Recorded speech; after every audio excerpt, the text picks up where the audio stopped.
দর্শক, millennium TV ইউএসএর নিয়মিত আয়োজন আজকে আপনাকে স্বাগত জানাচ্ছি। আমি স্বাগত ছিলেন। আজ আমাদের অতিথি শাহনাজ এবং আজিল হক মুন্না। তো দুজনেই আসলে এমন কমিউনিটিতে এমন পরিচিত যে তারা স্বনামেই সমধিক পরিচিত। তারপরে একটু সংগঠনটা তারা যে প্রতিষ্ঠানটিতে আজ প্রতিষ্ঠান নাম পরিচয় করে দিচ্ছে। শাহনাজ ভাই উনি এনওয়াই ইন্স্যুরেন্স ব্রোকারেজ ইনকের প্রেসিডেন্ট এবং সিইও, এবং দীর্ঘদিন যাবৎ তিনি পেশায় আছেন। এবং আজিল হক মুন্না হকি এলুর কর্ণধার এবং প্রিন্সিপাল। আপনার দুজনকে স্বাগত জানাচ্ছি। আমরা আজকে আমরা শুরু করবো আসলে আপনারা যে বিষয়গুলো নিয়ে কাজ করেন, যে আপনাদের সেক্টরে যে কাজ করেন, আপনাদের কমিটি সেবা দিচ্ছেন, সেই বিষয় নিয়ে আমরা মূলত কথা বলবো। তো প্রথমে আমি শাহনাজ ভাইয়ের কাছে যাচ্ছি। শাহনাজ ভাই, আপনি যে কাজটা করছেন, আপনি এখানে কমিটিতে দীর্ঘদিন যাবৎ আপনি যে কাজটা করেন সেটা হচ্ছে অত্যন্ত প্রয়োজনীয় কাজ। যা একটা গাড়ি যদি বের করতে হয়, গাড়ির ইন্স্যুরেন্স ছাড়া হবে না, বাড়ির ইন্স্যুরেন্স ছাড়া হবে না, ব্যবসা বাণিজ্যের ইন্স্যুরেন্স লাগে। ইন্স্যুরেন্সটা খুবই গুরুত্বপূর্ণ এবং খুবই প্রয়োজনীয়। তা আপনি যদি এই ইন্স্যুরেন্সের সংক্ষেপে একটু বিবরণ দেন যে ইন্স্যুরেন্সটা আসলে কী। ধন্যবাদ সেলিম ভাই। ইন্স্যুরেন্স বেসিক্যালি এটা একটা বাধ্যতামূলক একটা বিমা। এটা নিতেই হবে নিউ ইয়র্ক স্টেটের ল অনুসারে, সেটা যে কোনো প্রতিষ্ঠান চালানোর জন্য বা কোনো ধরনের গাড়ি চালানোর জন্য। টু স্পিক ফ্রাঙ্কলি, আমি স্পেশালাইজড অন ট্যাক্সি ইন্স্যুরেন্স, যেটাকে আমরা গ্রিন ক্যাব বলছি, যেটাকে আমরা ব্ল্যাক ক্যাব বলছি, যেটাকে লিমোজিন হিসেবে বলা হয়, এবং যেটাকে আমরা ইয়েলো ক্যাব বলছি অনেক, যেমন আমাদের এই নিউ ইয়র্ক স্টেটে খুব পরিচিত। এটার উপরেই আমি স্পেশালাইজড, এটার উপরে আমি ইন্স্যুরেন্স করি। যেহেতু এই ধরনের ইন্স্যুরেন্সগুলো নিউ ইয়র্ক স্টেট ল অনুসারে কোনো একজন ইনসিওর ইচ্ছা করলে সরাসরি কোনো ইন্স্যুরেন্স কোম্পানির কাছ থেকে ইন্স্যুরেন্স কিনতে পারে না। ইন্স্যুরেন্স কিনতে হয় সেই কোম্পানিরই কোনো নির্ধারিত কোনো ব্যক্তির কাছ থেকে, যাদেরকে কখনো প্রডিউসার, কখনো ব্রোকার বা কখনো এজেন্ট বলা হয়, একই কথা। আমি সেই ধরনের একজন ব্রোকার।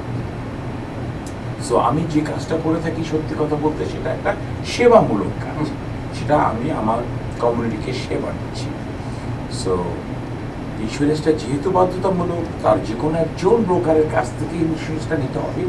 সেহেতু আমাদের কাছে যখন আসে, তখন আমরা আমাদের কমিউনিটিতে আমরা সবসময় এই ক্লায়েন্টদেরকে প্রকৃত যে ইন্স্যুরেন্সটা, যে ধরনের কাভারেজটা, বেসিক্যালি বলতে গেলে যে কাভারেজের কথা বলি, যে আমাদের ইন্স্যুরেন্সের ভাষায় পেরিলস বলে একটা শব্দ, যে কী কী জিনিসগুলো নিতে হবে, সেইগুলাকে মিলিয়ে একটা কাভারেজ আসে, টোটাল কাভারেজ। এর প্রকৃত কাভারেজটা তারা পেলো কি না সেই বিষয়ে আমরা যথেষ্ট সহযোগিতা দিয়ে থাকি। আমাদের কমিউনিটিতে আমাদের লোকজনও যখন আসে, তখন আমরা একই ল্যাঙ্গুয়েজে কথা বলতে পারি এবং তাদেরকে পেরিলগুলো বুঝিয়ে বলতে পারি কোন পেরিলটা নিলে প্রকৃত কাভারেজটা এই সেবাগুলো আমরা গাড়ি বাড়ি সব ক্ষেত্রেই কিন্তু এই ধরনের পেরিলস রয়ে গেছে।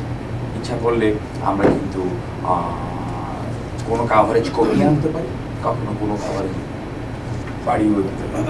সেই ক্ষেত্রে অনেক সময় যারা ইন্স্যুরেন্স কিনে থাকেন বিভিন্ন ব্রোকারেজের কাছ থেকে, অনেক সময় তারা বিভিন্ন পেরিলসগুলো কাভারেজ না নিয়ে অনেক সময় বঞ্চিত হয়ে যায়।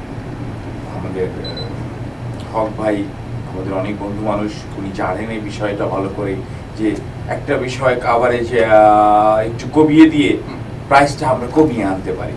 সেটা আসলে কিন্তু ব্যক্তিগতভাবে প্রাইস কমিয়ে আনাটাই বড় হলো না, বড় হলো সে প্রকৃত ইন্স্যুরেন্স থেকে বঞ্চিত। হক ভাই, শাহনাজ ভাই যে কাজটা করছেন, উনি ইন্স্যুরেন্স পেতে সহযোগিতা করেন, আর আপনি লাইসেন্স পেতে সহযোগিতা করেন। দুইজনের ক্ষেত্র দুরকম। তো এই বিষয়ে আপনার আসলে আপনার প্রতিষ্ঠান কী সেবা দিচ্ছে কমিউনিটি? দর্শক মণ্ডলী, মিলেনিয়াম টিভির যুক্তরাষ্ট্রের অত্যন্ত জনপ্রিয় একটি চ্যানেল। তো শাহনাজ ভাই, আপনাকে অনেক ধন্যবাদ। আপনি এটার মুখপাত্র হয়ে আজকের অনুষ্ঠান সঞ্চালন করছেন। আমার বিশিষ্ট বন্ধু শাহনাজ আজকের অনুষ্ঠানে অন্যতম অতিথি। সবাইকে শুভেচ্ছা। দর্শক মণ্ডলী, আপনাদের শুভেচ্ছা।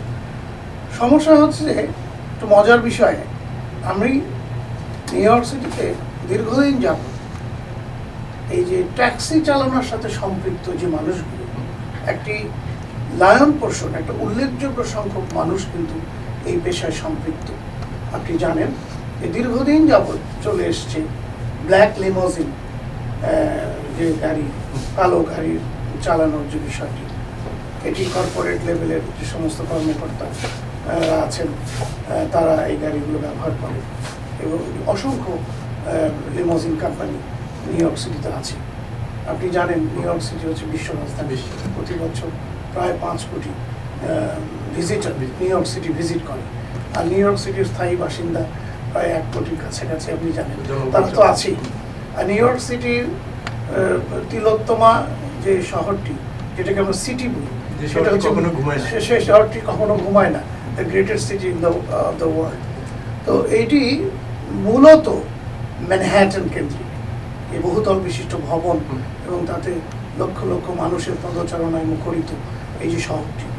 তো আমরা অনেকেই যারা নিউ ইয়র্ক সিটিতে বসবাস করি, Bronx, Queens, Brooklyn, Staten Island, Manhattan, এই 5টি বড় নিয়ে হচ্ছে আমাদের নিউ ইয়র্ক সিটি। তো এই অন্য 4টি বড়তে যারা বসবাস করে তারা সহসা নিজের গাড়িটা ম্যানহ্যাটনে নিয়ে যেতে চায় না, কেননা ওখানে পার্কিং চার্জ খুবই বেশি। আবার ধরেন মানুষের পার্কিং পাওয়া যায় না, এত ছোট একটা ভূখণ্ড, সেখানে এত মানুষের পদচারণা, পার্কিং পাওয়া অনেক সময় টাফ হয়ে যায়। তখন মানুষ বাধ্য হয়ে এই লিমোজিন, ট্যাক্সি এগুলোর উপর নির্ভর করে। অতি সম্প্রতি আপনি জানেন যে ইয়েলো ট্যাক্সি হচ্ছে নিউ ইয়র্কের একটি symbolic icon. New York city মানে ইয়েলো ট্যাক্সি, যেমন ঢাকাকে বলা হয় মসজিদের শহর, নিউ ইয়র্ক সিটিকে বলা হয় ইয়েলো ট্যাক্সি শহর। তো তেমনি ইয়েলো ট্যাক্সি এবং ব্ল্যাক লিমোজিন এরা সেবা দিয়ে শেষ করতে পারছে না। অতি সম্প্রতি 2 বছর 3 বছর যাবত আরও 2টি অ্যাপস নির্ভর, এই যে সেলফোনের অ্যাপস নির্ভর 2টো নতুন কোম্পানি বাজারে এসেছে, আপনারা ইতিমধ্যেই জানেন। একটি হচ্ছে উবার আর একটা হচ্ছে লিফট। এই উবারটা শুরু হয়েছিল ক্যালিফোর্নিয়ার সান ফ্রান্সিসকো শহরে, সেখান থেকে এটার ব্যাপ্তি ক্রমে আমেরিকার যুক্তরাষ্ট্রের অন্যান্য বড় বড় শহর পেরিয়ে সীমা ছাড়িয়ে পৃথিবীর অনেক আধুনিক রাষ্ট্রের বড় বড় শহরগুলোতেও এর ব্যাপ্তি মানে পরিবৃত্ত হয়েছে। তো যাই হোক, লিফটও তাই। যে কোনো শহরে আপনি যান আমেরিকার বা পৃথিবীর বড় বড় শহরে, আপনি এই লিফট এবং লিমোজিন, এই ইউবার এর এই সেবাটা আপনি পাবেন। তো হয়েছে কি, আমরা এই লাইসেন্স করতে সাহায্য করি, আমি বেশি ব্যক্তিগতভাবে। এই যে যারা yellow taxi, limousine, Uber, lift চালাচ্ছে, এদেরকে লাইসেন্স করার কিছু পূর্ব শর্ত আছে, কিছু ক্রাইটেরিয়া ফুলফিল করতে হয়, কিছু পরীক্ষা টরীক্ষা দিতে হয়, সিটি নলেজ সম্পর্কে পর্যাপ্ত ধারণা থাকতে হয়, জিওগ্রাফি, ম্যাপ রিডিং, ট্যাক্সি রুলের উপরে যদি আপনার ধারণা না থাকে, আপনি শহরের বিভিন্ন মানুষকে সেবা দেবেন কিভাবে, কোথায় কি আছে না আছে, এগুলো জিনিস জানার জন্য আমাদের কাছে ছাত্ররা আসে। তো তখন আমরা তাদেরকে সাহায্য, কি প্রয়োজন হয় কি প্রয়োজন হয় আপনি জানতে চাইছেন। প্রথমেই লাগবে আপনার একটা শফার্স লাইসেন্স, যেটাকে বলা হয় regular licence. Everybody has to have a driving licence. সেই ড্রাইভিং লাইসেন্সের বয়স কমপক্ষে 6 মাস পুরো হতে হবে। তারপরে সে ট্যাক্সি অ্যান্ড লিমোজিন কমিশন বলে একটি প্রতিষ্ঠান আছে যারা এই বিষয়টা হ্যান্ডেল করে। লক্ষ লক্ষ মানুষ এই পেশার সাথে সম্পৃক্ত, ডিরেক্টলি অর ইনডিরেক্টলি। একটা গাড়ির সঙ্গে কম করে হলেও 2 জন ড্রাইভার সম্পৃক্ত, কোনো কোনো গাড়ির সাথে 3 জন ড্রাইভার, সর্বোচ্চ 4 জন ড্রাইভার সম্পৃক্ত। তাহলে আপনি ভেবে দেখুন, আমি যদি ধরে নিই সারা নিউ ইয়র্ক সিটিতে সব মিলিয়ে প্রায় 1 লক্ষ ট্যাক্সি আছে, ধরে নিচ্ছি আমরা, তার থেকে বেশি হবে, তো বেশি হবে, 1.5 লক্ষ 2 লক্ষ হতে পারে, 2.5 লক্ষ আপনি শাহনাজ ভাই ভালো বলতে পারে, বিকজ উনি এদের ইন্স্যুরেন্সের কাজগুলো করে দেন, উনি অথেন্টিক সংখ্যাটা বোধহয় ওনার জানা আছে। 2.5 লক্ষ মানুষ যদি গাড়ি থেকে থাকে, তাহলে মিনিমাম 3 জন করে যদি ধরি আমি, তাহলে 7.5 লক্ষ ড্রাইভার এই পেশার সাথে সম্পৃক্ত, এবং তারা কিন্তু খুব ভালো আছে। আপনি শুনলে খুশি হবেন, অন্য যে কোনো পেশার থেকে এই ট্যাক্সির সাথে সম্পৃক্ত মানুষগুলো কিন্তু আর্থিকভাবে মাশাআল্লাহ খুবই ভালো আছে। এবং আমাদের কমিউনিটির উল্লেখযোগ্য সংখ্যক মানুষ এই পেশায় জড়িত, এবং তারা আলহামদুলিল্লাহ। বাঙালি সংখ্যাটা কত হইতে পারে? বাঙালিরা শাহনাজ ভাই ভালো বলতে পারবেন, তারপরেও আমি যেটুকু জানি যে কম করে হলেও 60 থেকে 65,000 বাঙালি ইয়েলো সহ এই পেশার সাথে সম্পৃক্ত, মানে তারা একেবারে অ্যাক্টিভ ড্রাইভার হিসেবে, আবার ইনঅ্যাক্টিভ ড্রাইভার হিসেবে লাইসেন্স আছে কিন্তু কাজ করছে না, দিনের পর দিন বছরের পর বছর সে লাইসেন্স রিনিউ করছে। এই যে বললেন কি কি লাগে, 1 নম্বর লাগছে ড্রাইভিং লাইসেন্স, 2 নম্বর লাগছে তার কোনো একটা গাড়ির সাথে সম্পৃক্ত হতে হবে, কোনো একটা বেজের সাথে সম্পৃক্ত হবে, সে ব্যাপারে আমাদের শাহনাজ ভাই হেল্প করে। তারপরে তার সিটি নলেজ জানার জন্য তারা আমার কাছে আসে, আমার মতো আরও অনেক প্রতিষ্ঠান আছে, ট্যাক্সি স্কুল বলে এগুলোকে, সেখানে আসে, আমরা তাদেরকে সাহায্য করি। যখন ইয়েলো ট্যাক্সি চালাতে গেলে এবং গ্রিন ট্যাক্সি চালাতে গেলে তাদেরকে পরীক্ষা দিয়ে পাশ করতে হয়, কিন্তু লিফট, লিমোজিন এবং উবারের ক্ষেত্রে তাদেরকে পরীক্ষা দিয়ে পাশ করতে হয় না। তো অতি সম্প্রতি টিএলসি নতুন আইন করছে, আমি শুনেছি যে কোনো ট্যাক্সির সাথে তুমি সম্পৃক্ত হও না কেন, তোমাকে একটা সার্টেন পরীক্ষায় পাশ করে তবে লাইসেন্স দিতে হবে। এই জিনিসটা এখন ইউনিফর্ম করে দিতে চাচ্ছে। যেহেতু তোমরা নিউ ইয়র্ক সিটিতেই গাড়ি চালাচ্ছ, তাহলে কাউকে পরীক্ষা দিয়ে পাশ করতে হবে, কাউকে পরীক্ষা দিয়ে পাশ করতে হবে না, এই জিনিসটা তো থাকা ঠিক হবে না। যে লাইসেন্স করার জন্য, ইন্স্যুরেন্স করার জন্য আপনি কী কী প্রয়োজন হয় প্রাথমিকভাবে, যে যখন আপনি ইন্স্যুরেন্স করতে আসবেন আপনি তাদের কী সাথে সাথে কী কী নিয়ে আসতে হবে? গাড়ি ইন্স্যুরেন্স করার ক্ষেত্রে যেটা আমরা বলছি, ট্যাক্সি ইন্স্যুরেন্স করার জন্য প্রথম শর্ত যেটা আমাদের হক ভাই বললেন, যে একটা ট্যাক্সি অ্যান্ড লিমোজিন কমিশনের কাছ থেকে একটা লাইসেন্স তাদেরকে নিতে হবে, যে লাইসেন্সটাকে কয়েকটা শেপে বলা হয়, যেটাকে একটা সাফার্স লাইসেন্স বলছে, একটাকে বলছে ইয়েলো ক্যাব লাইসেন্স, আর একটা লাইসেন্স তাদের থাকতেই হচ্ছে যে ডিএমবি লাইসেন্স। এই 2টা লাইসেন্স তাদের থাকতে হবে যদি তারা ট্যাক্সি ইন্স্যুরেন্স করতে চায়।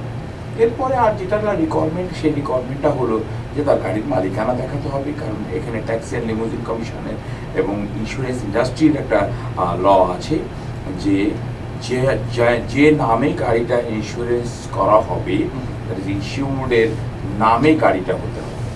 কখনো কখনো ক্ষেত্রে দেখা যায় অন্য কারো নামে টাইটেল আছে, কিন্তু সেখানেও আমাদের একটা এগ্রিমেন্ট দেখাতে হয় যে কোনো লিজ রয়ে গেছে। তাহলে যেমন প্রাইভেট গাড়িতে যে কোনো নামে টাইটেল থাকতে পারে, যে কোনো লোক ইন্স্যুরেন্স করতে পারে, কোনো বাধ্যবাধকতা নাই, কিন্তু এই ক্ষেত্রে তা বলছে না। এই ক্ষেত্রে বলছে গাড়ির মালিক যে তার নামে ইন্স্যুরেন্সটা হতে হবে। তো ওইভাবে আমরা অনেক সময় লিজ এগ্রিমেন্ট করে কনভার্ট করে ফেলি। তাহলে কী হলো, গাড়ির মালিকানা দেখাতে হচ্ছে, 2টা লাইসেন্স থাকতে হচ্ছে তাকে, আর যেটা হক ভাই প্রথমেই বলে গেছেন যে একটা বেজের সাথে সম্পৃক্ততা থাকতে হবে। বেসটা কি? সেই বেসটা হলো যে এমন একটা প্রতিষ্ঠান, যে প্রতিষ্ঠান তাদেরকে কাজ দিচ্ছে। বিশেষ করে যদি আমরা গ্রিন ক্যাব এবং ইয়েলো ক্যাবকে বাদ দিই, তাহলে থাকলো মার্কেটে আরও 2টা গাড়ি, যেটাকে আমরা বলছি car service and limousine service, black কার। এই কার সার্ভিস অ্যান্ড লিমোজিন সার্ভিসের শর্ত হলো তারা স্ট্রিট লেভেল থেকে কোনো হেল্প করা, হাতে হেল্প করা প্যাসেঞ্জার বিক্ষোভ থাকবে না। তাদেরকে কোনো একটা প্রতিষ্ঠান তাদেরকে স্পেসিফিক জব দিবে, কাজ দিবে, সেই কাজটা সে নিয়ে একটা প্যাসেঞ্জারকে কোনো একটা স্পেসিফিক জায়গা ড্রপ করবে, অথবা একটা জায়গা থেকে সে পিক করে তাকে নিয়ে আসবে। এই যে জবগুলো দিচ্ছে, যে যারা যেমন 2টো নাম উল্লেখ করেছেন হক ভাই, একটা উবার এবং একটা লিফট, এই ধরনের কোম্পানিগুলোকে একটা বেজ বলছে। এই বেজের কাছ থেকে তার অ্যাফিলিয়েশন থাকতে হবে, যে হ্যাঁ আমি এই গাড়িটা ওই বেজের আন্ডারে চালাবো, তখন এই বেজের অ্যাফিলিয়েশন লাগবে, আর তার একটা প্রুফ অফ অনারশিপ লাগবে, যে প্রুফ অফ অ্যাড্রেস লাগবে, যে আমি কোথায় থাকি।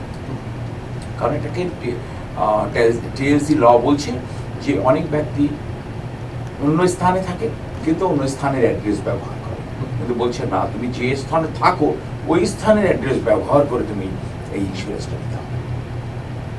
সেই ক্ষেত্রে তাহলে প্রুফ অফ অনারশিপ লাগছে গাড়ির, প্রুফ অফ অ্যাড্রেস লাগছে, 2টা লাইসেন্স লাগছে তার, আর তার লাগছে গাড়ির মালিকানা। এই বিষয়গুলো, এইগুলো নিয়ে আসলে আমরা তাকে একটা ইন্স্যুরেন্স দিতে পারি। ইন্স্যুরেন্সটা কি ধরনের ইন্স্যুরেন্স দেন? ইন্স্যুরেন্স কত, মানে কি ধরনের ইন্স্যুরেন্স? ইন্স্যুরেন্সের ভিতরে আবার একটা বিষয় রয়ে গেছে, সেই বিষয়টা রয়ে গেছে যেমন আমরা কার সার্ভিস এবং ব্ল্যাক কারের ক্ষেত্রে ট্যাক্সি অ্যান্ড লিমোজিন কমিশনের থেকে অ্যাপ্রুভ করা একটা ডিফারেন্ট লিমিট আছে। সেই লিমিটটাকে বলছে 100, 310 পলিসি।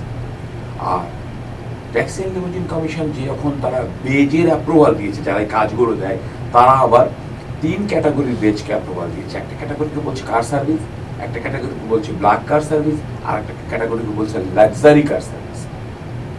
তারা বলছে কার সার্ভিস এবং ব্ল্যাক কার সার্ভিসের জন্য তাদের লিমিট হলো 100, 300 and 10 পলিসি। বাট লাক্সারি ক্যাটাগরির লিমিট হলো $1 million কাভারেজের single limit, not single limit. কারণ এখানে split limit and single limit বলে দুটো শব্দ ব্যবহার করা ইন্স্যুরেন্স ক্ষেত্রে অনেক কথা বলতে হয় ব্যাখ্যা দিতে গেলে। এই যেটা আমি 100, 300, 10 পলিসি বলছি, that is called split limit. আর সিঙ্গেল লিমিট বলতে একটাই লিমিট, $1 million is a one single limit. এই যে 100, 300, 10 বলতে বলছে, 100 বলতে বলছে যে $100,000। সো একটা গাড়িতে যদি কোনো একটা প্যাসেঞ্জার থাকে, সেই প্যাসেঞ্জার যদি আহত হয়, তাহলে ইন্স্যুরেন্স কোম্পানি তাকে $100,000 ক্ষতি করে দেবে সর্বোচ্চ। এই গাড়িতে যতগুলো প্যাসেঞ্জার থাকবে সবগুলো প্যাসেঞ্জার যদি আহত হয়, তাহলে তাকে সর্বোচ্চ $3 লক্ষ পর্যন্ত ক্ষতি করে দেবে। আর যেটা 10 বলছে সেটা হলো $10,000, মানে ওই গাড়িটা রিপেয়ার করার জন্য ইন্স্যুরেন্স কোম্পানি তাকে $10,000 পর্যন্ত ক্ষতিপূরণ দেবে। এর উপরে না। $10,000 উপর ক্ষতিপূরণ দেবে গাড়ি রিপেয়ার করার জন্য। আর যদি কেউ অ্যাক্সিডেন্ট করে প্যাসেঞ্জার, তাকে একজনের জন্য $1 লক্ষ, সব প্যাসেঞ্জারের জন্য সর্বোচ্চ $3 লক্ষ দেবে। এছাড়া এখন একটা কথা রয়ে যায়, এটা অনেকেই জানেন না, অনেক ড্রাইভার আপনারা জানেন না। এখানে কথা রয়ে গেছে যে যদি প্যাসেঞ্জার নিয়ে আমরা কথা বললাম, ওটা বলতে ড্রাইভার, একটা ড্রাইভার যদি অ্যাক্সিডেন্ট করে তখন সেই ড্রাইভার কি ক্ষতিপূরণ পাচ্ছে, সেখানে রয়ে গেছে আরেকটা লিমিট। সেই লিমিটটাকে বলছি পিপ বা PIP, that is personal injury protection.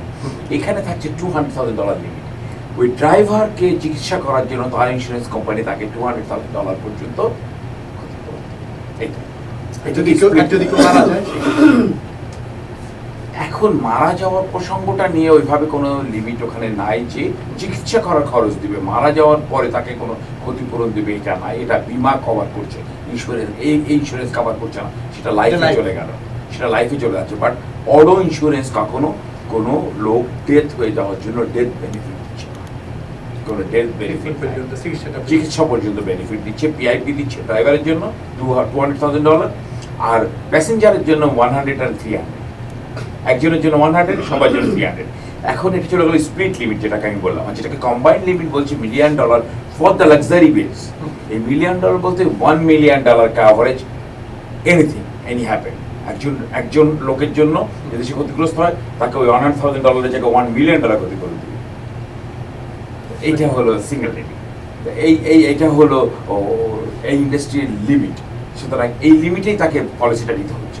ওইটা কি ওই যে যারা ইন্স্যুরেন্স করবে, যারা পেশাদার, যারা গাড়ি ধরেন ট্যাক্স, যারা ব্ল্যাক কার এবং গ্রিন কারের ক্ষেত্রে, যারা আপনার প্রাইভেট কার, সেই ইন্স্যুরেন্সের প্রাইভেট কারের ইন্স্যুরেন্স নিয়ে আমরা যদি কথা বলতে যাই, তাহলে তার সেই ক্ষেত্রেও কিন্তু স্প্লিট লিমিট আর সিঙ্গেল লিমিট আছে। তবে সেখানে লিমিট স্টেট ল অনুসারে কম, সেটাকে বলছে 25, 50, 10, 25,000, 50,000 আর 10,000। ওই যেখানে 1 লক্ষ, 3 লক্ষ, 10,000 ছিল, সেটা 25,000, 50,000 আর 10,000 হয়ে গেল। 25,000 একজন ব্যক্তির জন্য, আর সবার জন্য 50,000, আর গাড়ি রিপেয়ারিং এর জন্য 10,000। এটা হলো নিউ ইয়র্ক স্টেট ল। কোনো স্টেটে আবার ডিফারেন্ট আছে। আমাদের নিউ জার্সিতে যদি চলে যায়, নিউ জার্সিতে খুব লিমিট অনেক কম, অনেক কম লিমিট। নিউ ইয়র্ক স্টেটের লিমিট একটু বেশি। তো এক্ষেত্রেও কিন্তু নিউ ইয়র্ক স্টেটের ইস্যুর ইচ্ছা করলে কিন্তু সিঙ্গেল লিমিট দিতে পারে। এক্ষেত্রে সে যদি বলে যে আমি $100,000 সিঙ্গেল লিমিট দিব, সে পলিসি, সেটাও কিন্তু সম্ভব। এবং এই যে লিমিটটা হচ্ছে, এটা স্টেটের মিনিমাম লেভেল। আমি যদি মনে করি, কোনো ইস্যুর যদি মনে করে যে না আমি লিমিট বাড়িয়ে কোনো ইন্স্যুরেন্স নিতে চাই, তাহলে প্রাইভেটের ক্ষেত্রে সে নিতে পারবে। আর টিএলসির ক্ষেত্রে সে শুধু পারবে হলো যে গাড়ি রিপেয়ারিং এর কস্ট হিসেবে লিমিট বাড়িয়ে দিতে, আর কোনো লিমিট বাড়াতে পারবে না। কিন্তু প্রাইভেটের ক্ষেত্রে সে যে কোনো লিমিট চেঞ্জ করে নিতে পারে, সেক্ষেত্রে প্রিমিয়ামটা বাড়বে। প্রিমিয়াম বাড়বে। অনেকে নিতে চায়, কারণটা নিতে চায়, যেমন যখন দেখা হলো আমি $10,000 লিমিট নিয়েছি, বাট একটা অ্যাক্সিডেন্ট হলো, আমার $10,000 উপরে ক্ষতিপূরণ আমার ইন্স্যুরেন্স কোম্পানি দিতে হচ্ছে, তখন আমি ওটা আমার পার্সোনালি দিতে হবে। অথবা দেখা গেলো যে আমি $50,000 লিমিট নিয়েছি, একটা বড় ধরনের অ্যাক্সিডেন্ট হলো, যে অ্যাক্সিডেন্টে $1 million হয়ে গেছে। আমার ইন্স্যুরেন্স কোম্পানি বলছে যে না, আমি তোমাকে অনলি $50,000 দিই, এবং যা রায় দিয়েছে কোর্টের থেকে $1 million কাভারেজ দিতে হবে। সো এই $1 million কে দিবে? ইস্যুটা দিতে হবে। এখন ইস্যু যদি খুব ধনী ব্যক্তি হয়ে থাকে, তার যদি কোনো ল্যান্ড প্রপার্টি বা কোনো প্রপার্টি দেশে থেকে থাকে, তাকে কিন্তু প্রপার্টি বিক্রি করে হলেও তাকে টাকা দিতে হবে। সেই ক্ষেত্রে কিন্তু কি হচ্ছে, ওই ধনী ব্যক্তিরা বলছে যে না, আমরা ওই মিনিমাম স্টেট লিমিট নিব না, আমরা তখন অতিরিক্ত লিমিট নিব। প্রচুর ব্যক্তি আছে যারা অনেক বেশি লিমিটে গাড়ি চালায়, আসলে নর্মাল লিমিট নেয় না। যারা ধনী ব্যক্তি তারা অনেক লিমিট, ইভেন কি প্রাইভেট গাড়ি চালায় $250,000 লিমিট নিয়ে, যেখানে $50,000 লিমিট। সে কাউকে বলেছে যে আমাকে $250,000 লিমিট দেবো, কারণ আমি ধনী ব্যক্তি, আমার প্রপার্টি আছে, আমি বেশি লিমিট নিয়ে গাড়ি চালাচ্ছি। আপনার কথাগুলো, তবে আপনার প্রতিষ্ঠান সেবা দিচ্ছে নিউ ইয়র্কে অনেক আগে থেকেই, ওইটার একটু যদি ইতিহাসটা বলেন যে আপনি কখন শুরু করলেন এবং এটা কি সেবা দিচ্ছে, মানে কি পরীক্ষা পদ্ধতি সহ আপনারা যে এখানে কি কি পড়ান, একটা যখন সে লাইসেন্সের জন্য পরীক্ষা দিবে এই প্রিপারেশনটা কি? ধন্যবাদ শাকর ভাই। 2006 সালে আমি আমার এই প্রতিষ্ঠানটা শুরু করেছি। আপনারা জানেন সেই সময় ইয়েলো ট্যাক্সি টিউটর, বেসিক্যালি এটা একটা ট্যাক্সি স্কুল। ট্যাক্সি স্কুল এটা একটা সময়ের একটা মানে চাহিদার প্রেক্ষিতে আমি এই প্রতিষ্ঠানটা শুরু করেছিলাম। আপনি জানেন যে বাংলাদেশে আমি শিক্ষকতা পেশা সম্পৃক্ত ছিলাম। তো এখানে এসে আমি দেখলাম সেই সময় প্রচুর মানুষ ডাইভার্সিটি লটারিতে বাংলাদেশ থেকে আমেরিকায় আসছেন, এবং প্রতি বছর নিউ ইয়র্ক শহরে মোরলেস 5,000 নতুন বাঙালি, মানে আমরা এটাকে বলি হেড অফ দ্য পরিবারের কর্তা হিসেবে 5,000 পরিবারের কর্তা নিউ ইয়র্ক শহরে আসতো। তার সাথে ছেলে মেয়ে বউ বাচ্চা হিসেব করলে তো অনেক। তো এখন head of the house hold এই ব্যক্তিটি নিউ ইয়র্ক শহরে সবে এসেছে, নতুন দেশ, নতুন সমাজ, নতুন আবহাওয়া, নতুন জীবন ব্যবস্থা, তাকে সেখানে অনেক কিছু সমস্যা এসে পড়ে যেত। প্রথমে এসে পড়তো সে ভাষাগত সমস্যা। বাংলাদেশে আপনি জানেন মোরলেস আমরা বাংলায় কথা বলি, বাংলা ভাষাভাষী মানুষ, কলেজ বিশ্ববিদ্যালয়ে বাংলা ভাষায় লেখাপড়া হয়, বাংলা ভাষা ভালো জানলে মোটামুটি যে কোনো চাকরি বাকরির ক্ষেত্রে সে চলে ফিরে খেতে পারে 55,000 বর্গ মাইল। কিন্তু আমেরিকার যুক্তরাষ্ট্রে তো বাংলা ভাষায় কথা বলা যায় না। নিউ ইয়র্ক সিটিতে আসার সুবাদে এখানে বাংলা ভাষাভাষী কিছু কমিউনিটির মানুষ পায়, সেই জন্যই সে, আপনি হয়তো বলবেন এত বড় 50টা স্টেটের এত বড় দেশ, এই অন্য অন্য স্টেটে কেন মানুষ যায় না, শুধু এই নিউ ইয়র্ক সিটিতে এত মানুষ কেন ভিড় করেছে? এটা তো বলতে গেলে অনেক কথা। আপনি জানেন সমস্ত কমিউনিটির সিংহভাগ মানুষ নিউ ইয়র্ক সিটিতে ইমিগ্রেন্ট হয়ে এসেছিল, এই জন্য বলা হয় নিউ ইয়র্ক সিটিকে ইমিগ্রেন্ট ফ্রেন্ডলি সিটি। এই শহরে আপনি বোরকা পরা লোক ঘুরে বেড়াচ্ছে, এত বড় দাঁড়িয়ালা লোক ঘুরে বেড়াচ্ছে, জব্বা পরে ঘুরে বেড়াচ্ছে, মাথায় টুপি দিয়ে ঘুরে বেড়াচ্ছে, পাগড়ি পরে ঘুরে বেড়াচ্ছে, কারো কিছু বলার নেই, কেউ কারো দিকে ফিরেও তাকায় না। কেননা এগুলো মানুষের চোখ সহ হয়ে গেছে যুগে যুগে। নিউ ইয়র্ক সিটিটা কিন্তু খুব ইমিগ্রেন্ট ফ্রেন্ডলি শহর। এই শহরটা ইমিগ্রেন্টদেরকে ইনভাইট করে, এটার ঐতিহাসিক অনেক ঘটনা আছে আপনি জানেন, সেগুলো তো এখন বলার সময় নেই। তো এই মানুষগুলো যখন এলো ব্যাপক হারে 2006, 7, 8, 9, 10, শাহনাজ ভাই ভালো জানেন যে আপনি সাংবাদিক, আপনিও ভালো জানেন 2010-এর পরে 11-র পর থেকে আমাদের এটা আস্তে আস্তে মানে বন্ধ হয়ে গেল। তারপরেও এখন পরিবারের সদস্যরা তার সূত্র ধরে আসছে, এই আশা তো অনন্তকাল ধরে চলবে, সেটার কোনো শেষ নেই। তো তখন আসতো ব্যাপক হারে মানুষ এসে এই শহরে এসেই 6 মাসের মাথায় তাকে কোনো একটা পেশায় নামতে হবে, সাথে বউ বাচ্চা আছে। এই এক্সপেন্সিভ শহরে আপনি জানেন সেই সময়ের কথা বলছি, কম করে হলেও 3,000 টাকা রোজগার না হলে এই শহরে টেকা মুশকিল ছিল। আজকে খরচটা বেড়ে 4,000, 5,000-এ দাঁড়িয়েছে। ওই মুহূর্তে $3,000 বছরে প্রায় $36,000-40,000 সে কোথা থেকে কামাই করবে? দেশ থেকে কি সে জমিদারি বিক্রি করে নিয়ে আসবে?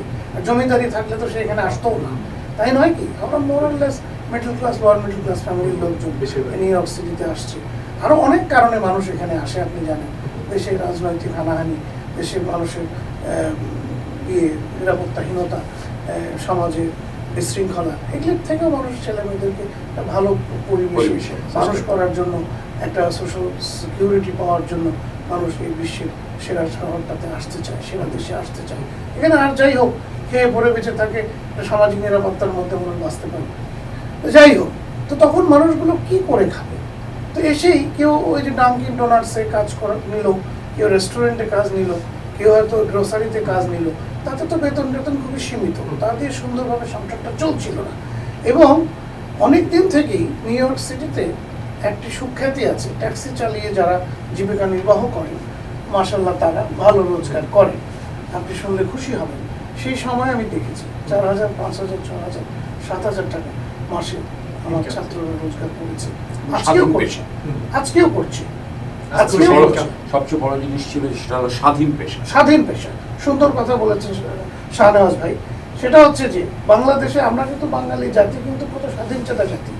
এই দেখেন সে প্রাগৈতিহাসিক আমলের পর থেকে ঐতিহাসিক যতগুলো সময়ের কথা আমরা মনে করতে পারি, সেই কোনো সময় কিন্তু অন্য কোনো রাজা রাজবংশের বা রাজার বর্ষতা স্বীকার করেনি, এরা সবসময় বিদ্রোহ করেছে। তো বাঙালি চায় এটা স্বাধীনভাবে চলছে, স্বাধীন। তো স্বাধীনভাবে চলতে গিয়ে কোনো বসিং চায় না সে। এবং আপনি শুনলে খুশি হবেন, ডাক্তার এসছে, ইঞ্জিনিয়ার আসছে, আইটি প্রফেশনাল আসছে, ইউনিভার্সিটি টিচার আসছে, তারপরে আর্মি সেনা কর্মকর্তা এসছে রিটায়ার্ড, তারপরে কলেজ ইউনিভার্সিটি শিক্ষকতা করেছি, তারপরে সরকারি কর্মকর্তা রিটায়ারমেন্ট নিয়ে এসছে, কেউ চাকরি ছেড়ে দিয়ে চলে এসছে এই উন্নত দেশে উন্নত জীবনযাপন করার জন্য। বাংলাদেশে খুব সম্মানজনক জীবিকা নির্বাহ করেছে, এখানে এসে তাকে হয়তো ট্যাক্সি চালানোর ব্যাপারটা তো পরে আসলো, প্রথমে যে গ্রোসারিতে কাজ নিয়েছে, কোথাও হয়তো ছোটোখাটো কাজ করতে হয়েছে, তাদের সংসারও চলছে না, তখন সে করছে কি তার পূর্বসূরীরা যারা yellow taxi, green taxi, limousine, Uber এগুলির সাথে সম্পৃক্ত ছিল, তাদের দেখা দেখি তাদের পদাঙ্ক অনুসরণ করে এই পেশায় চলে এসছে। তখন কোথায় যাবে? ওই যে বললাম কোনোভাবেই অসম্মানজনক পেশা না। না, না, এটা তো সবচেয়ে বড় জিনিস খেয়াল করতে হবে, সবচেয়ে সম্মানজনক পেশা, কোনোভাবেই কিন্তু ট্যাক্সি প্রফেশনে যারা হ্যাঁ। কাজ করছে এটা কিন্তু অসম্মানজনক খুবই পেশা না। সম্মানজনক পেশা। এখানে কোনো পেশায় অসম্মানজনক হুম। না। কোনো পেশাই অসম্মানজনক কোনো পেশাই না। অসম্মানজনক এবং না। বিশেষ করে আমরা এই ইয়েলো ট্যাক্সি চালানো, যে ইয়েলো ট্যাক্সিতে ছাত্রদেরকে যে হক বাই গড়ে তুলতেছে, এটা কখনোই অসম্মানজনক পেশা না। ছিল না, এখন। এবং আপনি শুনলে খুশি হবেন, শুধু নিউ ইয়র্ক সিটিতে না, আপনি Connecticut, Pennsylvania, New Jersey, New York, এই 4 স্টেটে বসবাসকারী যে কোনো ব্যক্তি এই ট্যাক্সি লিমোজিন কমিশন থেকে লাইসেন্স নিয়ে এই কাজে সম্পৃক্ত হতে পারে। কিন্তু প্রথমে আমি বলেছি তাদের কিন্তু ভাষা এবং এই শহরের জিওগ্রাফি এবং এই শহরের ট্যাক্সি রুলস রেগুলেশনস না জানলে সেই পেশায় এগুলি আপনাদের প্রতিষ্ঠান হবে থেকে কি করে? যেমন আমি তাদেরকে কি করি, প্রথমেই geography, map reading, taxi rule এবং English language, reading, writing, spelling, listening, এগুলোর উপরে তাদের আনুমানিক কতদিনের কোর্স? এটা মোর অর লেস কারো দেখেছে তারা খুব সিরিয়াস, যে সে খুব তাড়াতাড়ি অ্যাজ আর্লি অ্যাজ পসিবল চাচ্ছে, সে কোনো না কোনো চাকরির সাথে তো সম্পৃক্ত হয়েছে, সে কাজের ফাঁকে ফাঁকে এসে সে আমার কাছে পড়ে। কেউ 1 সপ্তাহ নিচ্ছে, কেউ হয়তো 2 সপ্তাহ নিচ্ছে, কেউ 3 সপ্তাহ নিচ্ছে, কেউ 4 সপ্তাহ নিচ্ছে। হার্ডলি 4 সপ্তাহের মধ্যে তার পড়াটা শেষ হয়ে যায়। তাকে ট্যাক্সি আর লিমোজিন কমিশনে একটা পরীক্ষা দিতে হয়। এটা কিন্তু আপনি শুনলে খুশি হবেন, নিউ ইয়র্ক সিটি ইউনিভার্সিটির কিন্তু একটা ফ্যাকাল্টি ট্যাক্সি আর লিমোজিন কমিশন, এবং তারাই কিন্তু তাদের এই পরীক্ষা খাতাপত্র নিয়ন্ত্রণ করে, মান নিয়ন্ত্রণ করে। এই করে 100-তে 70 পেতে হয়, আর ইংলিশে রিডিং, রাইটিং, স্পেলিং, লিসেনিংয়ে 30-এ পেতে হয় 21। সব কিছুতে এদেশে কিন্তু পাস মার্ক, শাহনাজ ভাই আপনি জানেন 70। আমি খুব বিস্মিত হই, বাংলাদেশে পাস মার্ক 33। তো এদেশের লোকজন যখন শোনে তো তোমাদের দেশের লোক 100 ভাগ জ্ঞানের মধ্যে 33 ভাগ জ্ঞান অর্জন করে কিভাবে সে এটা তো পরীক্ষা পাস কিন্তু করে, পাবলিক পরীক্ষাগুলো তো তারা দেখে খুব নিও। অবাক হয়ে যায়। না শুধু এই ক্ষেত্রে না, পাবলিক পরীক্ষাগুলো তো সব ক্ষেত্রেই তাই। বাংলাদেশে। তো এটা বিস্ময়কর একটা ব্যাপার, আমার কাছে অবাক লাগে। এখন বুঝি যে একটা মানুষ মিনিমাম 70 ভাগ জ্ঞান যদি তার না থাকে, সে পেশায় সে যায় কি করে? এই হচ্ছে বিষয়। হয় না তার। হ্যাঁ, তো এই আরেকটা বিষয় বলি, শাহনাজ ভাই ভালো বলেছেন একবার, ফর হায়ার্ড ভেহিকেল, যারা এই লিমোজিন, ইউবার চালায়, এসব ক্ষেত্রে কিন্তু পরীক্ষা দিয়ে পাশ করতে হয় না। তাদেরকে কিন্তু 1 ইয়ার লাইসেন্স ফি $84, তারপরে ফিঙ্গারপ্রিন্ট আর ড্রাগ টেস্ট, এই 3টা দিয়েই কিন্তু সে ফর হায়ার্ড ভেহিকেল লাইসেন্স নিতে পারে।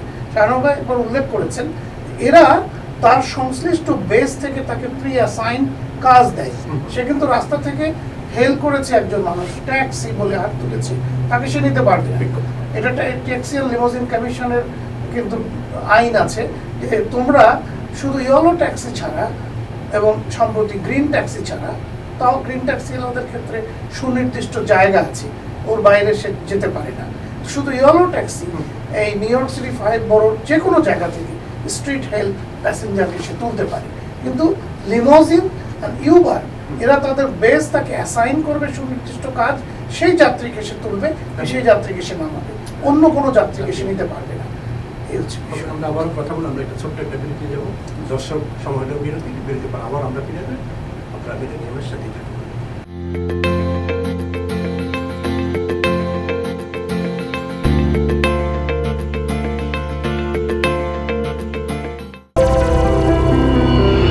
ফ্রেন্ডস ডেভেলপমেন্ট একটি স্বপ্নের ঠিকানা, একটি সুন্দর আবাসস্থল। ফ্রেন্ডস ডেভেলপমেন্ট আপনার স্বপ্নের বাস্তব রূপ দেয়। নতুন ডুপ্লেক্স, অ্যাপার্টমেন্ট, কমার্শিয়াল বিল্ডিং নির্মাণের জন্য নির্ভরযোগ্য একটি প্রতিষ্ঠান। ফ্রেন্ডস ডেভেলপমেন্ট অত্যাধুনিক ডিজাইন, সর্বশেষ প্রযুক্তির সমন্বয়ে আমাদের কর্মতৎপরতা কনক্রিট, সিমেন্ট আর ইস্পাতের মজবুত বন্ধনে গড়ে উঠুক আপনার বাড়ি।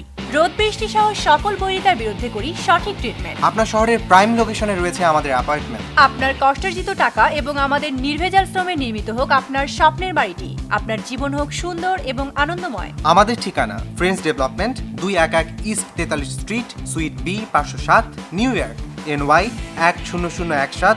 ফোন 718-893020। Email friendsdevelopment@optimum.net।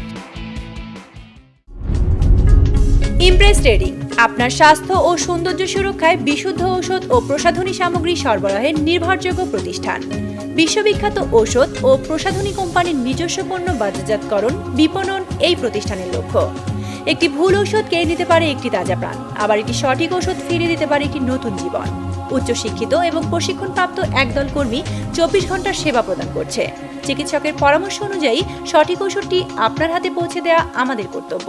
যোগাযোগের ঠিকানা 299 east 163 street, sweet B1, রোনেক্স, NY 10451। Phone 718-639-6600। Information technology. IT. IT is wow. It's stuff your parents haven't even thought of yet. IT is moving. It's mixing, sharing, and more. IT is solving problem, thinking, and processing. IT is making money, saving lives, changing the world. It's a living, it's a life. IT is in your pocket. It's at your fingertips. It's here, there, and everywhere.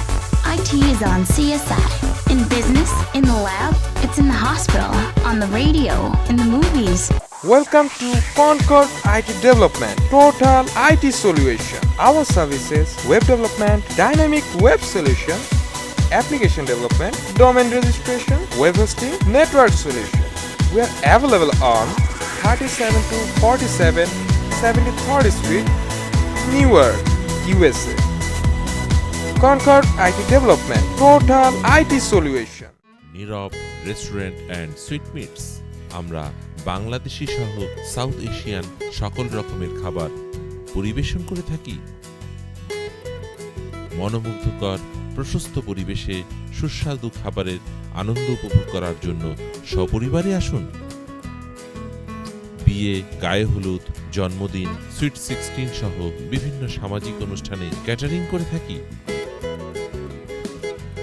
Bronx শুধু চিড়িয়াখানার জন্যই বিখ্যাত নয়, ব্রঙ্কসে রয়েছে আপনার, আমার, সকলের পরিচিত Nirob restaurant and sweet meets.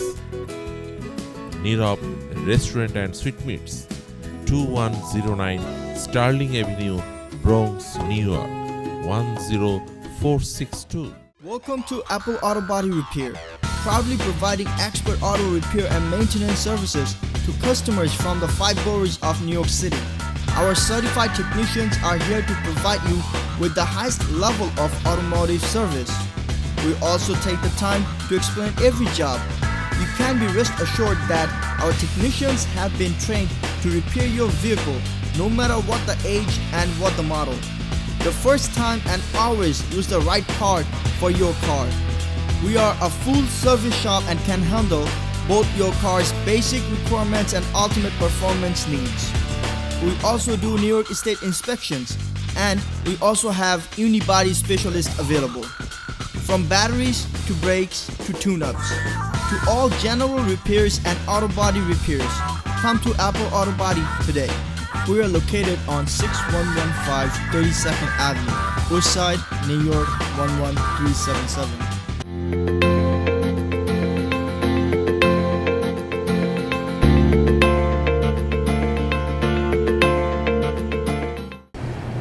বিরতির আবারও আমরা ফিরে আসলাম আজকের অনুষ্ঠানে।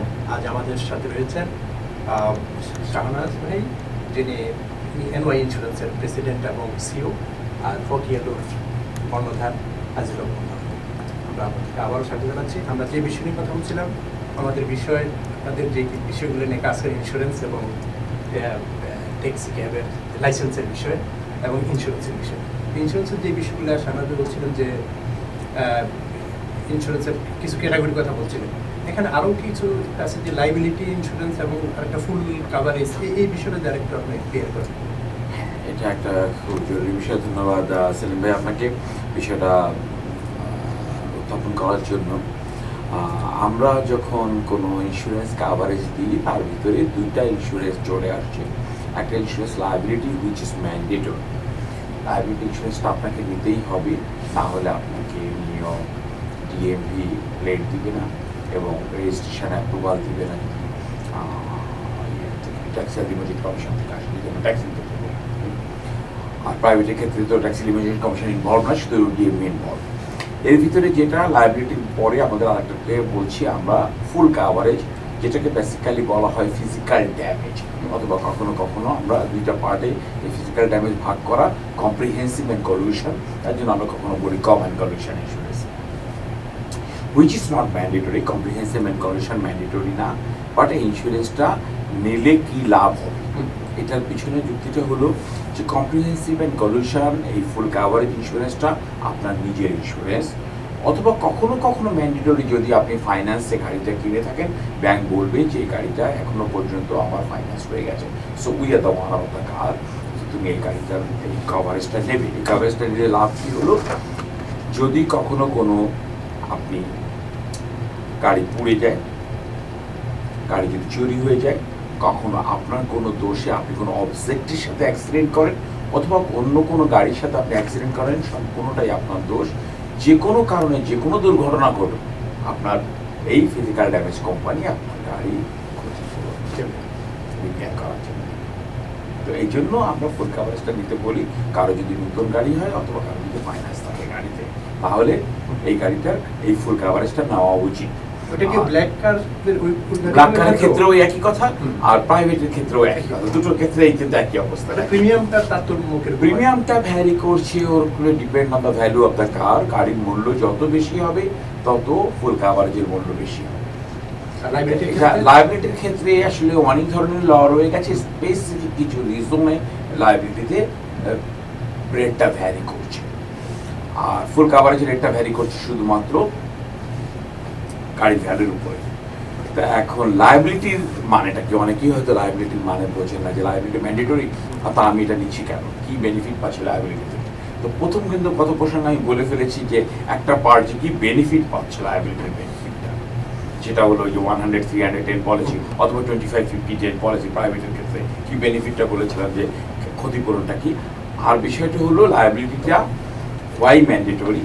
আমি যদি কোনো গাড়ি অ্যাক্সিডেন্ট করি, যদি আমার যদি দোষ হয়ে থাকে, তাহলে আমার নিজের পয়সা দিয়ে আমার গাড়ি রিপেয়ার করতে হবে, আমার লায়াবিলিটি কোম্পানি আমাকে কোনো পয়সা দেবে।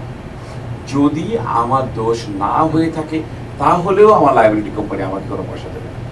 আমি যে কোম্পানি আমাকে আঘাত করেছে, যে গাড়ি, সেই গাড়ি কোম্পানির কাছ থেকে আমি টাকাটা আদায় করব।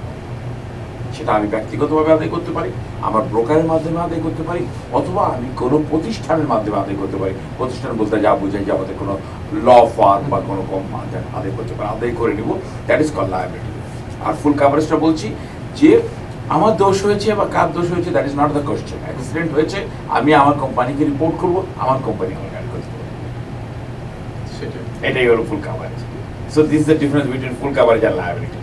এবং আমার মনে হয় যে সরকারি বিধান আছে যে তোমাকে লায়াবিলিটিটা নিতেই হবে। লায়াবিলিটি ইজ ম্যান্ডেটরি, সেটা আমি প্রথমেই বলেছি যে লায়াবিলিটি ইজ ম্যান্ডেটরি। লায়াবিলিটি না হলে প্রাইভেট গাড়ির ক্ষেত্রে আমাকে ডিএমবি আমাকে রেজিস্ট্রেশন এবং প্লেট দিবে না, আর টিএলসির ক্ষেত্রে ডিএমবি তো প্লেট রেজিস্ট্রেশন দিবে না, টিএলসিও তার সার্টিফিকেশন দিবে না, কারণ এখানে টিএলসির ক্ষেত্রে একটা প্রসঙ্গ রয়ে গেছে।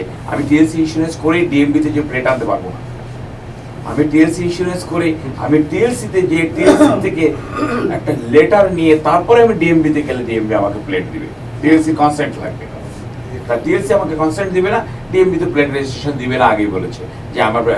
এবং মজার বিষয়, সবার আগে কিন্তু শাহনাজ ভাইয়ের কাছে আসতে হবে।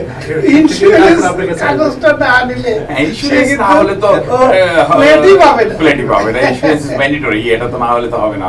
আর আমার কাছে না আসলে লাইসেন্সই পাবে না, তারপরে ওরা আচ্ছা, ওই যে লাইসেন্স ইন্স্যুরেন্স সাধারণত মেয়াদটা কত মাসের হয়? আমরা টিএলসি ইন্স্যুরেন্সটা সবসময় 1 বছরের মেয়াদে হয়। তবে টিএলসি ইন্স্যুরেন্স করার জন্য নির্ধারিত কিছু কোম্পানি আছে, যে কোনো কোম্পানি করতে পারে না। এখন বর্তমানে 5টা কোম্পানি কাজ করছে।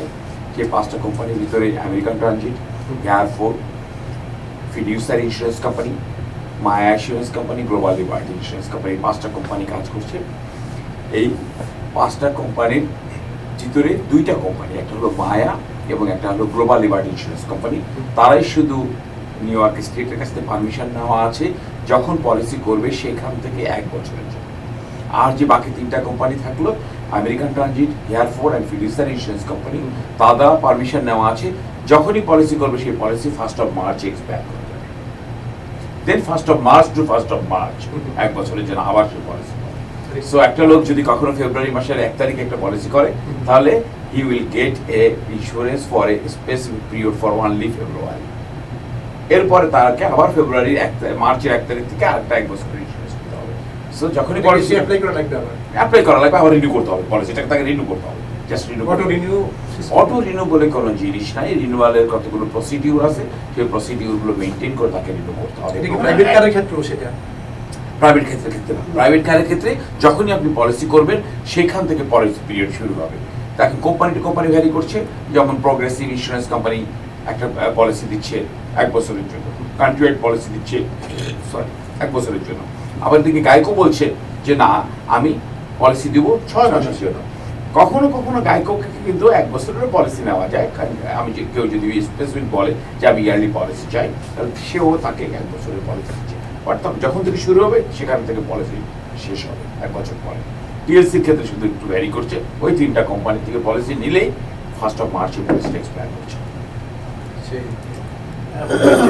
ইয়ের কথা বলছিলেন যে পরীক্ষা সাধারণত কিরকম, পাশের হার কিরকম এখান থেকে যারা ক্লাস নিচ্ছে বা যারা পরীক্ষা অ্যাটেন্ড করছে? অনেস্টলি স্পিকিং, আমাদের এখানে বিভিন্ন লেভেলের স্টুডেন্ট আসে। আমি বলেছি আপনাকে, পেশাগত জীবনে তারা দেশে বা এখানে অনেক রকম পেশায় তারা জড়িত ছিল। এখানে সম্মানজনক অসম্মানজনক নিয়ে আমি কথা বলবো না, আমি বলবো যে তার একাডেমিক ব্যাকগ্রাউন্ডটা কী ছিল। কেউ ডাক্তার, কেউ ইঞ্জিনিয়ার, কেউ আইটি প্রফেশনাল, আর কেউ হয়তো ডাক্তারি পড়ছে, কেউ আইটিতে পড়ছে। এবং আপনি একটা কথা আমি বলিনি, আমাদের এই ছাত্রদেরকে একটু লায়ন প্রশ্ন, কিন্তু তারা ছাত্র। আপনি জানেন বিশ্বের সব জায়গাতেই আমরা যখন ছাত্র ছিলাম কলেজ বিশ্ববিদ্যালয়ে, আমার মনে আছে আমি ব্যক্তিগতভাবে প্রাইভেট টিউশনই করেছি। বাংলাদেশে এছাড়া তো আর কিছু করার মানে পার্ট টাইম জব বলে আর ছাত্রদের কিছু নাই। আর কি আছে, ঘাস কাটবে, রাস্তায় ইট খাওয়া বা সেটাও তো নাই। আমরা একটা কাজই করতাম, আমরা টিউশনই করতাম। ভদ্র ঘরে এখনো আছে, করেছে, সে আমাদের বাপ দাদার আমলেও লোক ছেলেরা করেছে।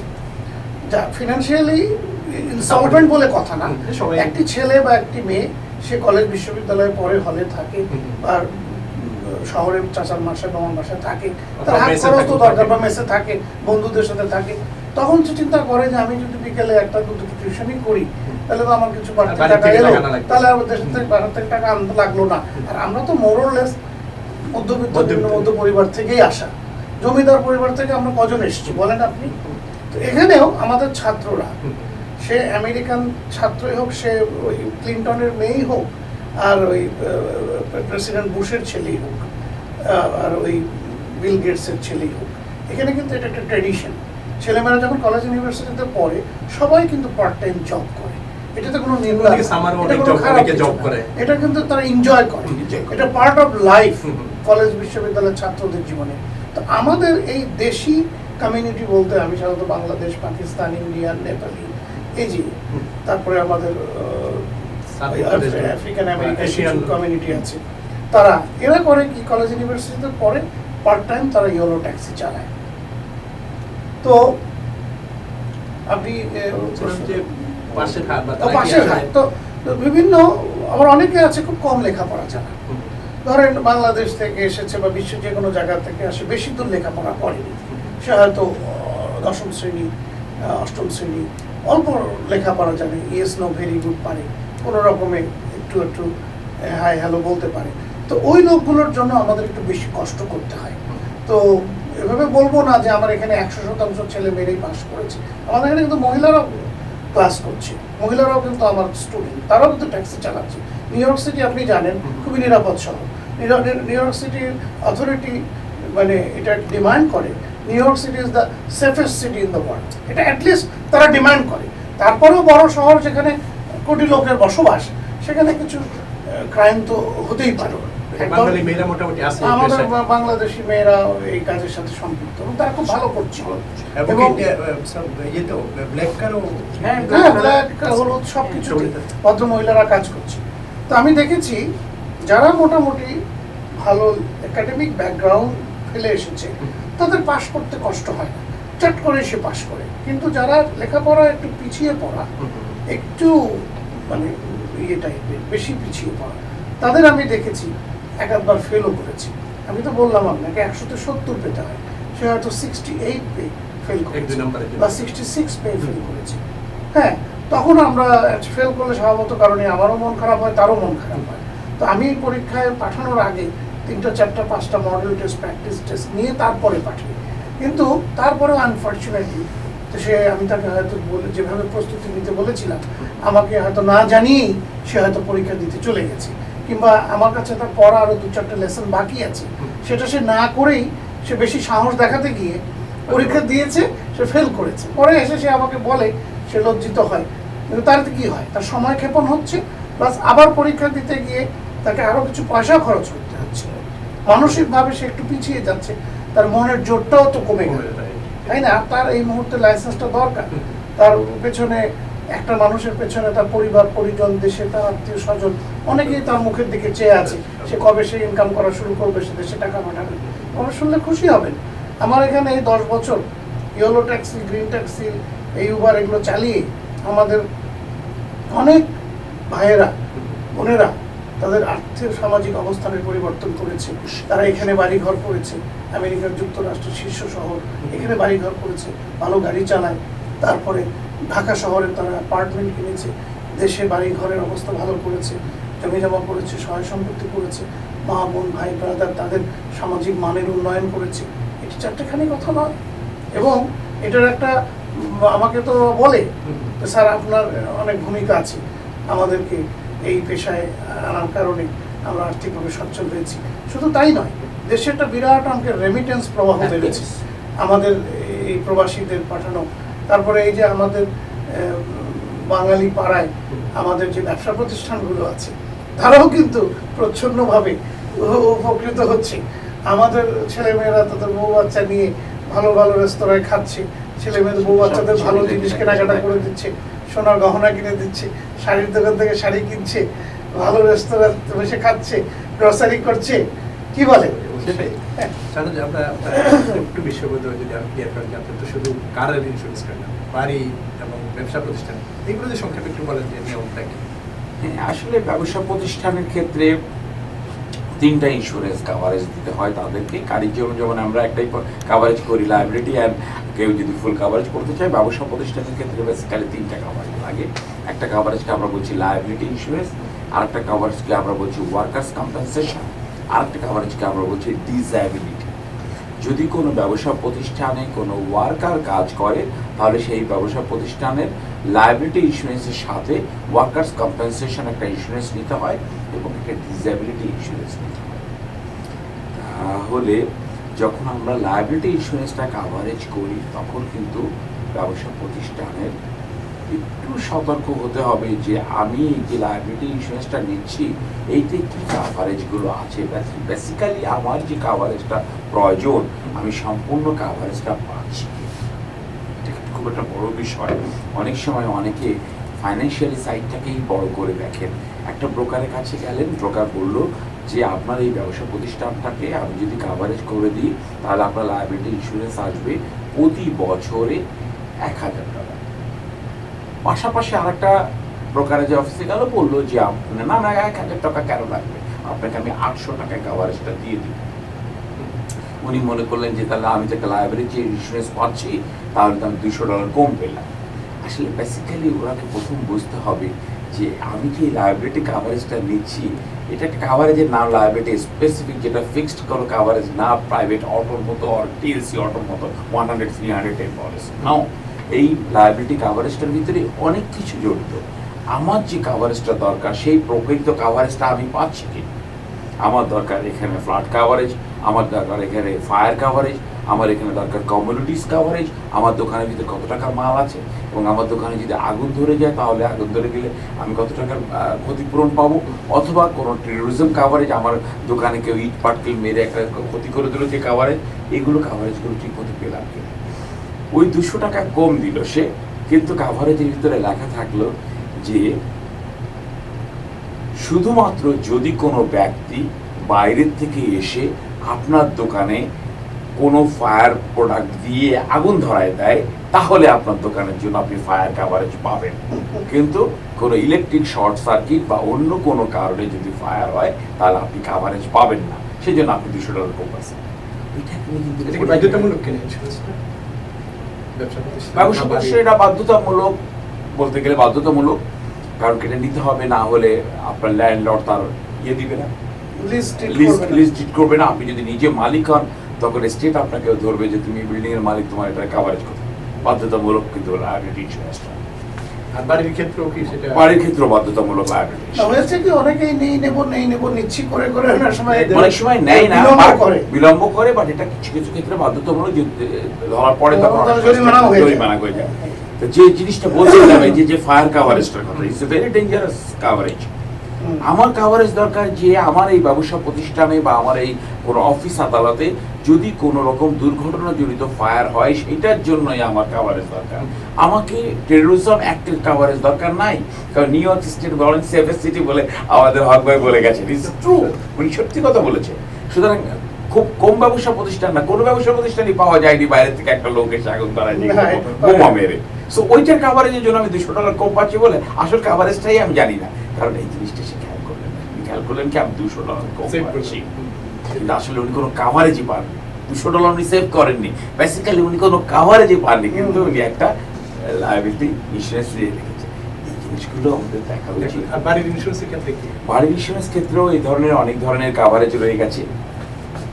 আমি কত টাকা ভ্যালুয়েশন ধরে আমি বাড়িটাকে কাভারেজ দিলাম, কত টাকার কমিউনিটিস ধরে কমিউনিটি দিলাম, বাড়িটা কি কি মূল্য, আমার কত টাকা প্রপার্টি ভ্যালু আছে ওই বাড়ির ভিতরে, এইগুলোর বিষয়ে দেখার বিষয় আছে। অনেক কাভারেজ কাট সাট করে, যেটা আমরা পেরিলস বলছি, বিভিন্ন প্রোডাক্ট এক একটা কাভারেজকে পেরিলস বলছি, এই কাভারেজগুলো আমরা যদি কাট ডাউন করে নিয়ে এসে প্রাইসটাকে কমিয়ে ফেলে যদি ডিপ্রাইভ করি একটা ইনস্যুরডকে, তাহলে প্রকৃত কাভারেজটা ইনস্যুর পেল না।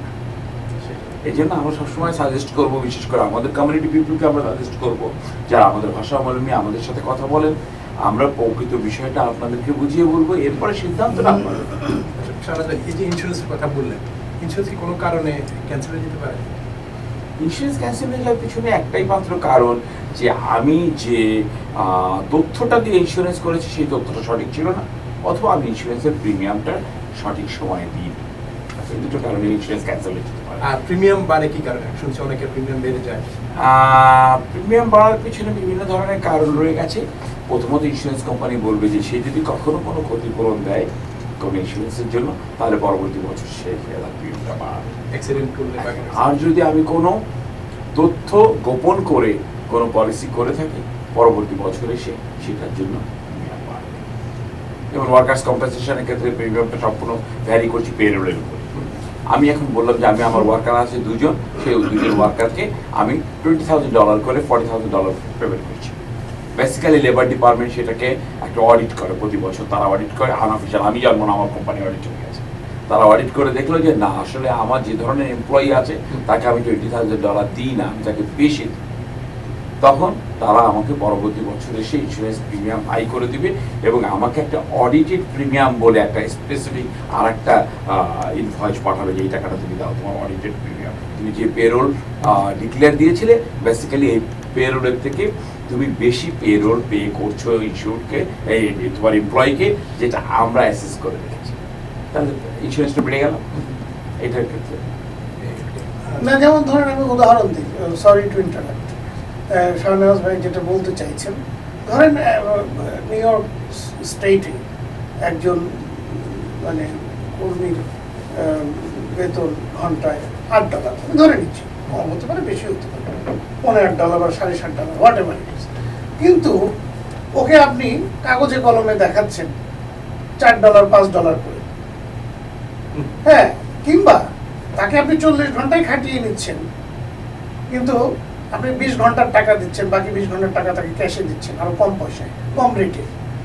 তো ওই যে শাহনাজ ভাই যেটা বললেন, তারা গোপনে এসে কিন্তু খবর নিয়ে গেছে, ওই যে এমপ্লয়ি সেই ছেলেটির সঙ্গে বা সেই মহিলাটির সঙ্গে তারা গোপনে এসে পরিচয় গোপন রেখে কথা বলে গেছে, ভাই তুমি কয় ঘন্টা কাজ করো, কত করে পাও, ও আচ্ছা আচ্ছা, তো ভালোই তো আছো, এই কথা বলে সে চলে গেল তথ্যটা নিয়ে। তারা অডিটেড প্রিমিয়াম হিসেবে প্রিমিয়ামটাকে ইনক্রিজ করে। হ্যাঁ, বললেন যে উবার এবং লিফট বা এই ধরনের আরো কিছু কোম্পানি এবং গ্রিন কেবও বোধ হয় এখন সিটিতে কিছু কিছু জায়গায় যাচ্ছে, এসবের কারণে কি ইয়েলো ক্যাবের ট্যাক্সি ক্যাবের ইয়েটা কি কমে যাচ্ছে কি? ডেফিনেটলি একটা সময় ছিল যে ইয়েলো ট্যাক্সির জয়াকার রাজত্ব ছিল নিউ ইয়র্ক সিটিতে, ট্যাক্সি মানে ইয়েলো ট্যাক্সি, এর কোনো বিকল্প ছিল না, আর লিমোজিন সেগুলো তো ছিলই, কিন্তু ইয়েলো ট্যাক্সির যে দৌরাত্ম্য ছিল সেই দৌরাত্ম্য হালে কমে গেছে, এবং পুরনো ইয়েলো ট্যাক্সি চালাতেন যারা, তাদের অনেকেই এই লিফট এবং লিমোজিনে চলে এসছেন। এর কারণ হচ্ছে, মানে বলতে দ্বিধা নেই, যদিও ভেতরের কথা এগুলো, তো আমাদের ইন্ডাস্ট্রির কিছু ভেতরের কথা আছে, সে ভেতরের কথা শাহনাজ ভাইও জানে। ট্যাক্সি ইয়েলো ট্যাক্সির যে বেসগুলো ছিল, যে গ্যারাজ বলা হয় লোকাল ল্যাঙ্গুয়েজ, আমাদের ছাত্ররা অল্প ভাষায় বলে, কথ্য ভাষায় বলে গ্যারেজ, গ্যারেজে গেছিলাম, গ্যারেজে আজকে গাড়ি পাইলাম না, কি হয়েছে, যতটা গাড়ি হয়তো তার 200 গাড়ি আছে, হয়তো তার ড্রাইভার আছে 250, অ্যাক্টিভ ড্রাইভার 250 অ্যাক্টিভ ড্রাইভার গিয়ে বের করেছে। যারা মনে করেন র্যান্ডম গাড়ি চালায় তাদেরকে বলা হয় স্টিডি ড্রাইভার্স। স্টিডি ড্রাইভার্স তো তার জন্য গাড়ি বরাদ্দ আছে, সে রাতে যে চালায় সে চালাচ্ছে, যে দিনে চালাচ্ছে সে চালাচ্ছে, তার গাড়িটা তোকে দিতেই হবে। কোনো কারণে সেই স্টিডি ড্রাইভার সপ্তাহে 5 দিন চালাচ্ছে, 2 দিন চালালো না, ফরচুনেটলি ওই গাড়িটা 2 দিন পড়ে আছে, তখন হয়তো একটা থার্ড ড্রাইভার পেল। এটা হচ্ছে আমি বলতে সিজন টাইমে যখন ট্যাক্সির ব্যবসা খুব জমজমাট, কিছু সিজন আছে আমাদের, তখন গাড়ির সংকট দেখা যেত। সেই সময় ট্যাক্সি গ্যারাজ মালিক পক্ষ খুব অনেক সময় ছাত্ররা বলতো তাদের কাছে তাদের আচরণটা খুব রুড মনে হতো, এবং তারা লিজ মানিটা ছিল একটু হাই, ওই সুযোগে তারা লিজ মানিটা হাই বাড়িয়ে দিত। এতে করে ট্যাক্সি চালকরা খুব ডিসঅ্যাপয়েন্টেড থাকতো। আজকে তারা বলতেছে এই ইউবার এবং লিফট আসার পরে ট্যাক্সি মালিকদের, গ্যারাজ মালিকদের একটু ইয়ে কমেছে, তাদের যে সেই আগের দাপটটা কমেছে। কেননা পুরনো ট্যাক্সি চালক যারা সিটি নলেজ সম্পর্কে তাদের পর্যাপ্ত দখল আছে, তারা কিন্তু সবাই ইউবারে চলে যাচ্ছে, উবার তাদেরকে লুফে নিচ্ছে। এবং যদিও বলে যে উবারে লিফটে ইনকাম বেশি, eventually yellow taxi, Uber, lift income এখনো সমান আছে। কেননা দৃশ্য তো দেখা যায়, প্রতি সপ্তাহে সে 1500 টাকার চেক পেয়েছে এই মাস সপ্তাহে, কিন্তু তাহলে কত 4 সপ্তাহে সে কত পেল? $6000। আর ইয়েলো ট্যাক্সি যে চালিয়েছে হয়তো সে এই সময় $4500 নেট মেক করে পকেটে নিয়ে বাসায় গেছে। তার কিন্তু তেল খরচ বাদ দিয়েছে, খাওয়া খরচ বাদ দিয়েছে, টোল বাদ দিয়েছে, লিজ মানি বাদ দিয়েছে, একদম নেট শর্টটা সে তুলে নিয়ে গেছে $4500। আর এখানে সে সবকিছু মিলিয়ে $6000 টাকার চেক পেয়েছে। আপনার 1500 টাকা খরচ আছে, কিন্তু এখানে তেলের খরচ আছে, সে শাহনওয়াজ ভাই ভালো জানে, 30% 30% কাটার পরে সে পেয়েছে। তারপরে খাওয়া খরচ আছে, মেইনটেনেন্স আছে, গাড়ির তেল আছে, গাড়ি ওয়াশ আছে, পার্কিং আছে, এগুলো ধরেন না, ইন্স্যুরেন্স আছে, ভালো কথা, গাড়ির পেমেন্টটা আছে, সবকিছু মিলিয়ে 2000 টাকার মতো নাই হয়ে যাচ্ছে। সে কিন্তু বগল বাজাচ্ছে আমি 6000 টাকা পেয়েছি, কিন্তু এগুলো দেওয়ার পরে দেখছে আলটিমেটলি সে 4000 টাকা টিকেছে। তাহলে ইউবার, লিফট আর ইয়েলো ট্যাক্সি সমান্তরাল অবস্থানে আছে, কাউকে ছোটও করা যাবে না, কাউকে বড়ও করা যাবে না। হ্যাঁ, যারা এটা চালায় তারা আবার বলে হ্যাঁ আমি আমার নিজের গাড়িটা দিয়ে আমি চালাচ্ছি, আমার গাড়িটা আমি টিপটপ রাখছি, আমার গাড়িটাতে ফ্লেক্সিবল টাইমিং আছে, জব টাইমিংটা ফ্লেক্সিবল আমার আছে, টাইমিংটা ইউলোতে ফ্লেক্সিবল আছে, আমার ভালো লাগলো না, আজকে শরীরটা খারাপ, মাথাটা ধরেছে, আমি আজকে কাজে যাব না, বা 2 ঘন্টা পরে যাব, 2 ঘন্টা বেশি ঘুমাবো। কিন্তু ইয়েলো ট্যাক্সি যে চালাচ্ছেন উনাকে তো ওই ভোর 5টা থেকে সন্ধ্যা বিকেল 5টা পর্যন্ত ওই 12 ঘন্টা তাকে কাজ, 12 ঘন্টা সময়ের মধ্যে তাকে কাজ করতে হচ্ছে। কেউ তো 12 ঘন্টা কাজ করে না, ইভেনচুয়ালি 8 থেকে 10 ঘন্টার বেশি কাজ আসলে কেউ করে। আপনি খাচ্ছেন, দাচ্ছেন, একটু বিশ্রাম নিচ্ছেন, পায়খানা প্রস্রাব আছে, প্রকৃতির ডাকে সারা, কত কিছু আছে, ফোনে কথা বলছেন, বন্ধু বান্ধবের সাথে কথা বলছেন, একটু সময় কাটাচ্ছেন, আড্ডা দিচ্ছেন। মানুষ তো আমরা, তাদের কমিউনিটি আছে। তো আলটিমেটলি 8 থেকে 10 ঘন্টার বেশি কেউ কাজ করে না। এখানেও লিফট লিমোজিনেও তারা 8 থেকে 10 ঘন্টাই কাজ করে, কিন্তু টাইমটা তার ফ্লেক্সিবল। কিন্তু এটাতে ফ্লেক্সিবিলিটি নাই, যে কারণে অনেকে এটাকে বেটার বলছে। কিন্তু ইয়েলো ট্যাক্সি যারা চালায় তারা বলছে আরে রাখো তোমার বেটার, আমার ইয়েলোই ভালো।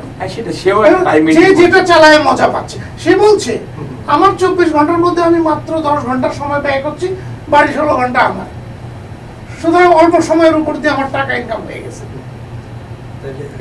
এই নতুনগুলো আসার পরও কিন্তু তাহলে লিফট লিমোজিন আসার পর থেকে কি হয়েছে, ইয়েলো ট্যাক্সির গ্যারাজ মালিকদের দৌরাত্ম্য কমেছে, কারণ শর্টেজ অফ ড্রাইভার্স হয়ে গেছে। এখন ওরা ড্রাইভারদের সাথে খুব ভালো আচরণ করছে এবং কম্পারেটিভলি ভালো গাড়িগুলো দিচ্ছে, ভালো গাড়িগুলোকে মেইনটেনেন্স, টিপটপ গাড়িগুলো দিচ্ছে, তাদের সাথে ভালো আচরণ করছে, কিছু ইনসেনটিভ দিচ্ছে, কিছু বলছে তুমি তোমার বন্ধুকে নিয়ে আসো, তোমাকে আমরা $500 বোনাস দেবো, এগুলো করছে। আবার বলছে যে 7 দিন যদি চালাও 1 দিনের পয়সা নেবো না, এগুলো বলছে। উবার এবং লিফটের কথা বললেন, তাহলে এরা তো যারা ইয়েলো ক্যাবের লাইসেন্স নিচ্ছে তাদের তো পরীক্ষা দিতে হয়, তো পরীক্ষা ছাড়াই, কিন্তু তাদের এই ক্ষেত্রে উবারের পরীক্ষা দিতে হয় না, এই কথাও যেমন সত্য। কিছুক্ষণ আগে বললাম, আপনার যদি সিটি নলেজ পর্যাপ্ত না থেকে থাকে, আপনি 7 দিন 10 দিন 15 দিন পরে আপনি ডিঅ্যাক্টিভেটেড হয়ে যাবেন, ওদের সিস্টেমে আপনি থাকতেই পারবেন না, because you do not know how to pick up a passenger, how to drop.